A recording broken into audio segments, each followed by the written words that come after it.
Ladies and gentlemen, please welcome to the stage to talk about his journey as an entrepreneur and executive, founder and CEO of Cvent, Reggie Agarwal.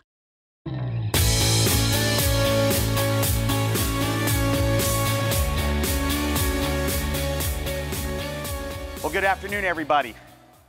I'm super excited to be here. My name is Reggie Agarwal, and I'm the opening act to the main headliner, Kevin O'Leary. And like any good warm-up act, my job is to energize you and then get off the stage quickly. So look, we all love Shark Tank. My favorite part is the personal stories told by the entrepreneurs. So today I wanted to share with you something very personal. It's the 5 lessons that I learned from our near-death experience in starting Cvent. So let me take you back a few decades. It's the late 60s, and my father was in India, and he decided to move to Manhattan to get his master's degree. The problem was he chose the wrong Manhattan. It was Manhattan, Kansas. So my family moved there, and by the way, when we moved there, I think we doubled the Indian population there. And a few months later, I was born. So we lived in Kansas for a few years, and eventually we moved to the DC area. And after graduating from the local high school, I moved from the area and went to college and law school. And after I finished law school, I decided to become a corporate lawyer. So then I moved back to the DC area and actually moved in with my parents. So for the next couple years, I practiced law. I enjoyed it, but you know what? It wasn't really my passion. So in 1996, I started a nonprofit. It was called the CEO Technology Council. And basically all I did is get a bunch of CEOs together from the technology community to network. In the beginning, we had 50 members, and I organized a handful of events. But a few years later, we had 2,000 members, and I was organizing over 50 events a year, and I was going crazy.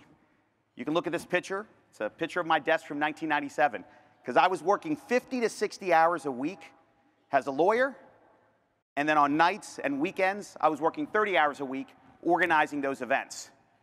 Do you know how hard it is to organize a 500-person event when your tools are Excel, Outlook, and yellow sticky notes? It was pretty painful. So I knew there had to be a better way. So the first lesson, when you start a business, you have to find a pain point.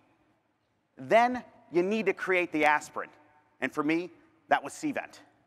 So in 1999, a handful of like-minded entrepreneurs, we got together and we launched Cvent. I financed it the old-fashioned way, through my credit cards. I put $250,000 on my credit cards.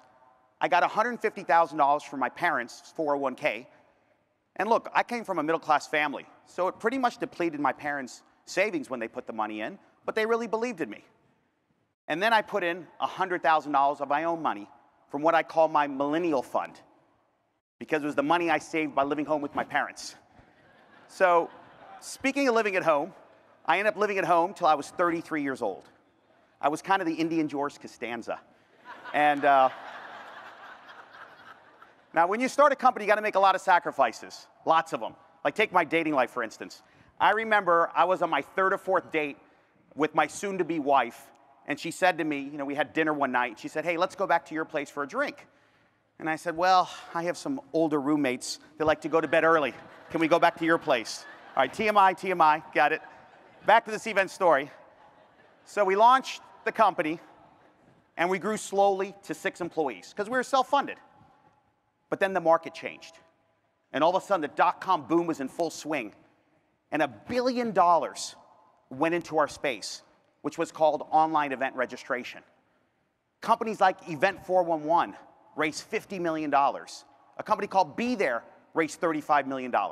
A company called See You There, who was started by a bunch of Stanford MBAs, they raised $40 million. Tons of companies were growing and starting. So we knew that we had to raise money. So I went back to that CO network that I started, and we raised $17 million from 130 investors. And we quickly invested in the company and grew from 6 to 130 employees in just 1 year in 2000. Things were going great for us.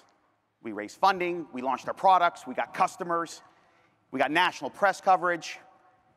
Forbes, USA Today covered us, And then we had about 7 articles written on us by the Washington Post saying that Cvent was going to revolutionize and transform the $500 billion meetings and event space. But then something happened.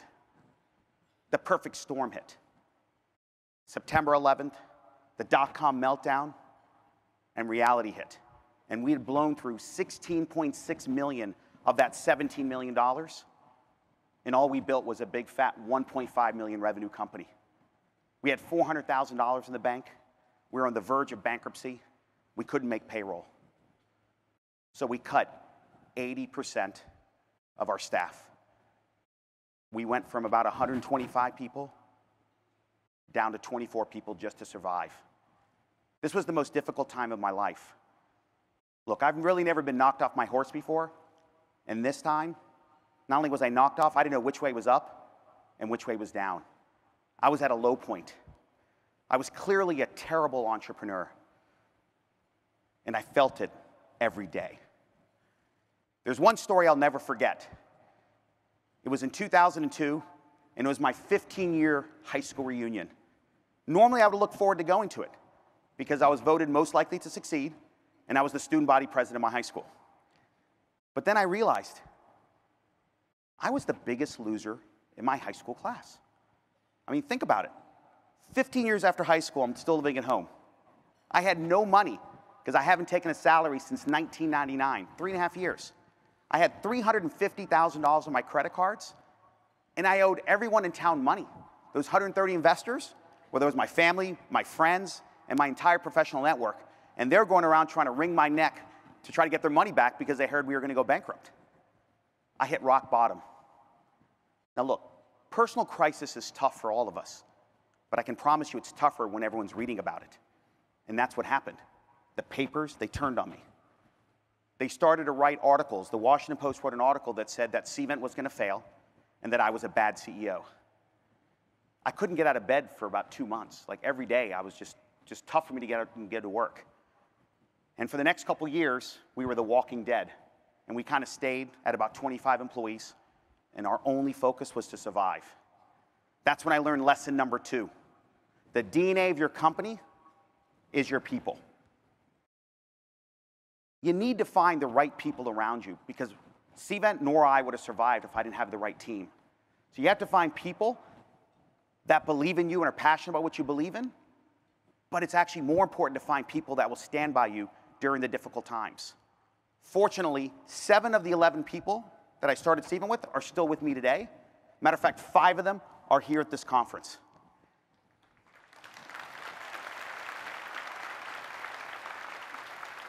Because the DNA of your company is so important, you need to overinvest in hiring the right people. So at Cvent, we spend a whole day interviewing people to make sure they're the right cultural fit. And then we overinvest in training them. We put them through a 6-week program called Cvent University. So now, things were finally turning around for us. We turned profitable at the end of 2003, and just when things were doing well for us, bam, we get knocked down again. Remember I told you about the Washington Post? Well, they wrote another bad article saying we were going to go bankrupt. I realized that they were chronicling Cvent. You know what? When you get good press on the way up, you got to take it on the way down. And our competitors took advantage of it. They took that bad article and forwarded it to the entire industry. And every time we were going in to try to get a new customer, they would send what we call that bad article zinger and torpedo that sale. So our sales started to fall down again, and we got knocked down again. And this is when I learned lesson number 3. There's an old Chinese proverb that says, fall down 7 times, get up 8 times. Now, during your professional and personal careers, we're all going to be knocked down, and we all have to get up. But you're the only one that can do that, and you have to believe in yourself first. But then you need to surround yourself by people who will believe in you because you can't do it alone. So it's a few years later, the business was starting to turn, and so now we had to learn how to scale the business. So that's when I learned lesson number 4. Create an entrepreneurial culture. You don't need to live at home for 10 years. You don't need to have $400,000 of credit card debt to be an entrepreneur. You can be what we call an intrapreneur. And what's that? Well, it's basically an entrepreneur within a company. So you have to make sure that you think your company is your company. When you spend money, you act like it's your money that's being spent. Your behavior should be driven by values, not by rules. Be bold, take risks, punch above your weight. Those are hallmarks of an entrepreneur. At Cvent, we still act like a startup. We'll never forget where we came from, that brink of bankruptcy. And that's why at Cvent, we're very frugal. And I lead by example. Look, I run a multi-billion-dollar company now, and I still fly coach. And you know what? The rest of my team behaves the same way, because we'd rather take that money and invest in R&D, in customer service, and the things that are important to our customers. The last lesson I'd like to share with you is lesson number 5. During these difficult times that I just spoke about, that's when the Cvent culture was born. And it's pretty simple. Hire the best people, build the best products, and service and listen to your customers. That's it. It's that simple. Now, fast forward 10 years, that same mantra is the same principles that we use today. And now, Cvent has 25,000 corporate customers and 60% of the Fortune 1000. We have 3,400 employees across 16 offices. We went public on the New York Stock Exchange in 2013, and we recently went private in a transaction valuing us at close to $2 billion. And in the past 2 years, we've almost doubled our revenue. And you know what? It's the same people that were running the company in '99 are the same people running the company today. And you know what? We'll never forget where we came from. We'll always remember the customers and the employees that believed in us. Now, I hope you enjoyed hearing my personal journey. Just remember, it's not easy to be an entrepreneur. But whether you're an entrepreneur or not, you can apply these principles to make a difference. Maybe in your office, maybe in your community, maybe it's on a personal level. But remember, always surround yourself with people that will stand by you. It's been my honor to speak to you today. Thank you.